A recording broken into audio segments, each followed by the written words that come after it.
Sir Ian Duncan-Smith. Deputy Speaker, it's a privilege to be able to speak in this debate and to follow the honourable gentleman who I consider a friend.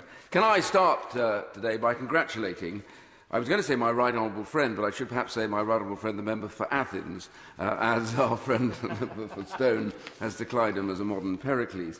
But he does deserve the full plaudits on this delivery of this trade deal. And he is entitled, I think, to a moment of satisfaction, because despite what all those doomsayers have said perpetually about his process through this, is that he would not achieve a deal. There was no chance of that, and therefore we would have to leave on no deal. But he has defied that, and he has shown us that actually consistency, determination and optimism are key drivers in any negotiation, and I thank him for that. And I also want to thank those who were the negotiators, Lord Frost and others of his team, who have delivered this in the face of quite a lot of difficulty.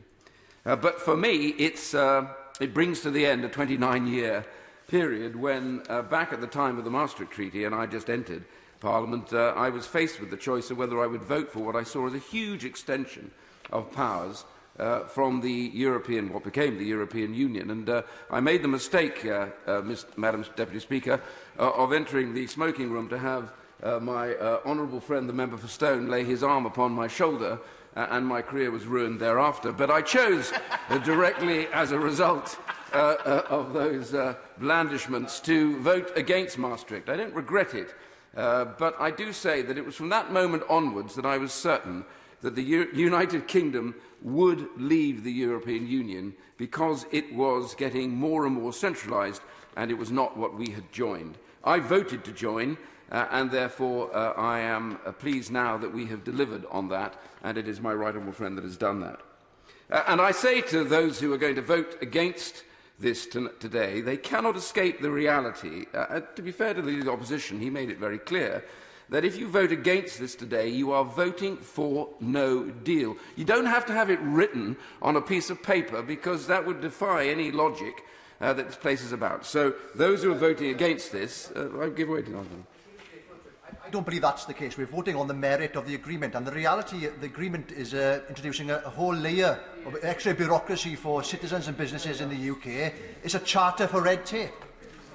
Well, do you know, I always love colleagues in this place trying to explain their actions, but there comes down to one simple point. We all know in this House, if you defeat an objective, you are left with what was there before. And what is there before, in this case, is no deal. And I'm sorry for him if he thinks that he wants to vote against something because it's wrong. He's voting at the same time, therefore, for the status quo. The status quo is we leave the day after tomorrow with no deal. And there is no escaping that, I'm afraid, no matter what they wish for. And I welcome this deal. It's not perfect. Nobody here is going to say you can get a perfect deal, because there are two sides in this discussion. But it is a huge advance on where we might have been. We take back control of our sovereignty. We are a sovereign nation again.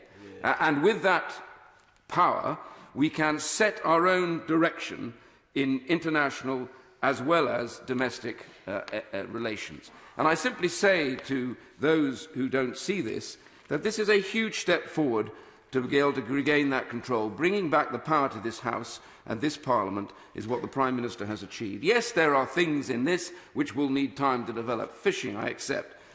We have a better deal now, but 5 years from now, we will have the key opportunity to decide how those waters will be run at our benefit. And I congratulate the Prime Minister for that. And I also want to say, it's very important, we also have the power to reset the environmental running of those waters. Far too long, too many large trawlers have literally destroyed many of our fishing areas. And now I urge my government to start that process literally tomorrow and make sure we bring environmentalism back and control of this to our area.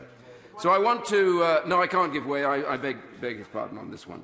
But I want to conclude by simply saying Brexit was never about being anti-European. Brexit is about restoring power to the UK. I love Europe. Half my family have worked in Europe all their working lives. I studied out there. I love its idiosyncrasies. I love its language differences. I love its arts and its culture and its people. But I am British. I'm a member of the United Kingdom, and I want to respect them, be their friend. For too long, we moved into the same house with them and we didn't get on. We're now just going to move next door and be good neighbours, good friends and good allies. I congratulate my right honourable friend for bringing this to a conclusion. He deserves the plaudits that he's going to get. In order to assist members who are further down the list in preparing their speeches, I ought to give notice that after the Honourable Member for Bromley and Chislehurst, who is number 19 on the list, the time limit will then be reduced to 3 minutes. I can see the Honourable Member for Tunbridge and Malling already tearing up part of his speech. We now come to Hilary Benn. Thank you very much indeed, Madam Deputy Speaker. Can I draw attention to